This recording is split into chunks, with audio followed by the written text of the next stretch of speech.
In the councils of government, we must guard against the acquisition of unwarranted influence, whether sought or unsought, by the military-industrial complex. The potential for the disastrous rise of misplaced power exists and will persist. America went into a major mobilization, revived its defense industries, and we saw the civilian economy of America more and more skewed through the 50s.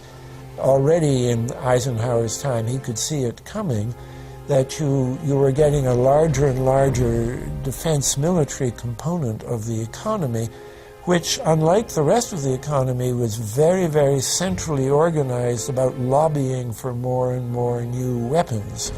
It was the political skills of this military-industrial complex, which I think Eisenhower was really warning us about, and rightly. There is a military-industrial complex.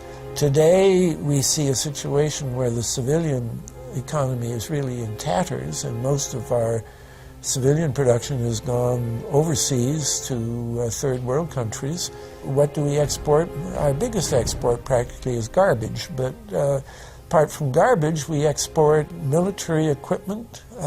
We have a special act which subsidizes, makes it possible for countries abroad to buy our armaments because it's too expensive to produce them for one country only.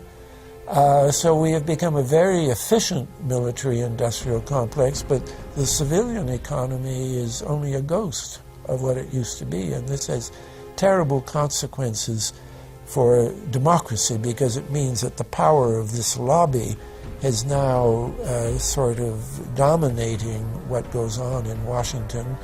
Through multinational corporations, global intelligence networks, out-of-control banksters, all under the veil of national security and black operations, the global elite have consolidated power on a massive scale over the last several decades.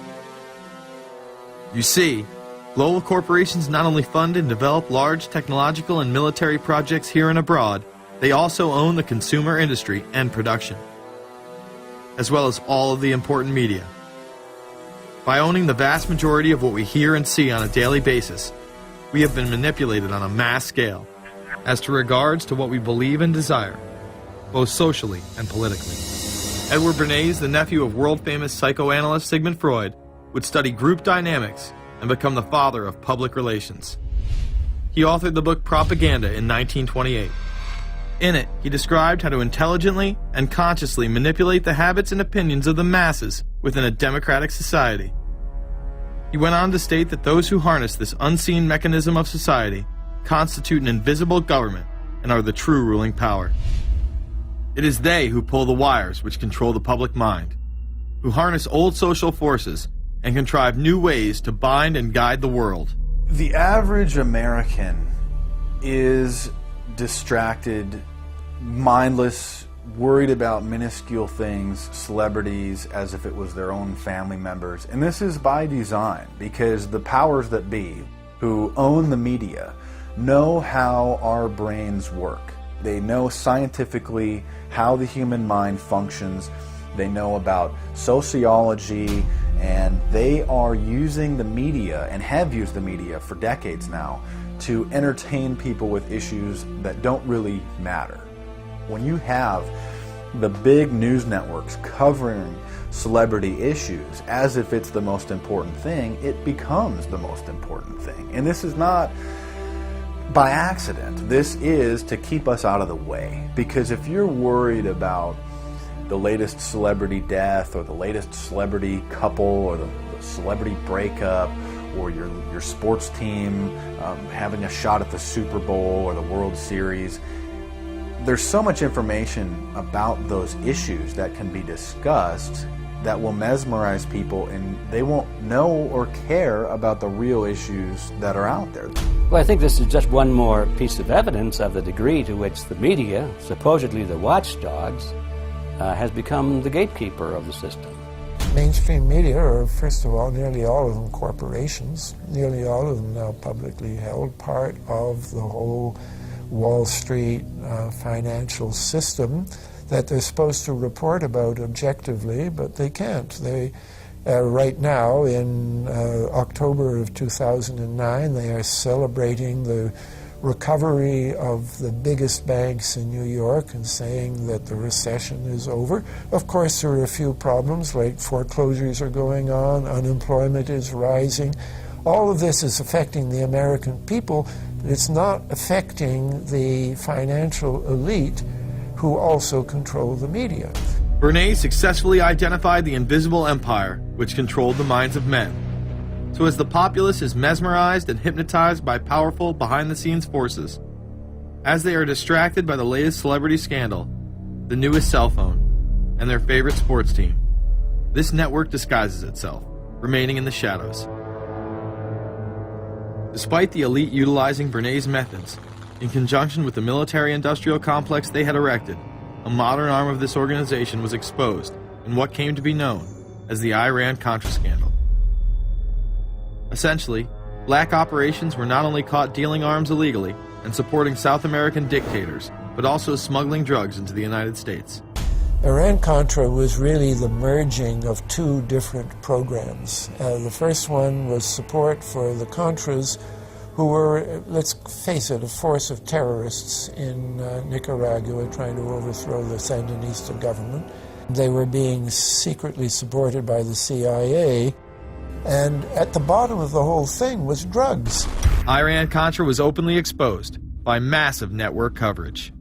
How was it that in 3 years a network Washington set up to run arms to the Contras wound up running cocaine into this country for the most vicious drug cartel in the world? At the same time, we were supposed to be fighting a war against drugs. But by the same token, I also smuggle my share of weapons in exchange for those illegal substances, with the full knowledge and assistance of both the DEA and CIA. Betzner says that in 1983 he flew weapons from Florida to El Salvador and drugs from Colombia to the Bahamas on the way back. In 1984, he says, he flew twice from Florida to Costa Rica and back. We could bring back our own cargo, and they would arrange it, or we could bring back their cargo without ever having to worry about interception, arrest, anything like this, that everything was taken care of. What kind of cargo were you talking about? Drugs. Tolliver says he had 2 meetings with this man, CIA veteran Rafael Quintero. Then in March of 1986, he says he flew 14 tons of weapons down to Honduras, to this Contra resupply base set up by the CIA. We take off from Tegucigalpa, Honduras, and we leave. To? South Florida. Where in South Florida? We landed at Homestead. Homestead? Air Force Base. This is the plane Tolliver says he used. The plane traces to a company that had a State Department contract to fly humanitarian supplies to the Contras. In addition to that, 3 dozen sources confirm the basic scheme. We can now report that long before that operation began, there was another operation to provide guns for the Contras, which was also against the law.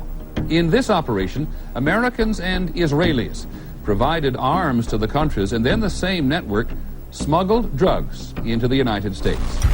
The operation was launched in spring of 1983 at Washington's request, with at least $20 million of Israeli government money later reimbursed, we're told, from U.S. Covert Operations Fund. For about 5 years, people were flying arms into Iran, and most of them came from Israel. The Israelis purchased the weapons from Poland and Czechoslovakia and began shipping them secretly from Yugoslavia to Bolivia and then to Panama. The Israeli liaison man there, this man, Michael Harari, until recently a close aide to Panama's strongman, General Manuel Noriega. You'd bring the ship into Colombia, you would load drugs aboard it, and you would bring those drugs back to Panama with you. But bringing that stuff into the United States, that was something else. I've never been so thoroughly disgusted with myself in my life. This network would also be involved in the October surprise. We really can't understand that unless we understand the so-called October surprise in the 1980 election, which is, I think, unquestionably Republicans, including William Casey, who later became Reagan's head of the CIA, negotiated with the Iranians for them not to release the hostages which were being held in Iran to Carter, but to wait until Carter was defeated and the Republicans were in.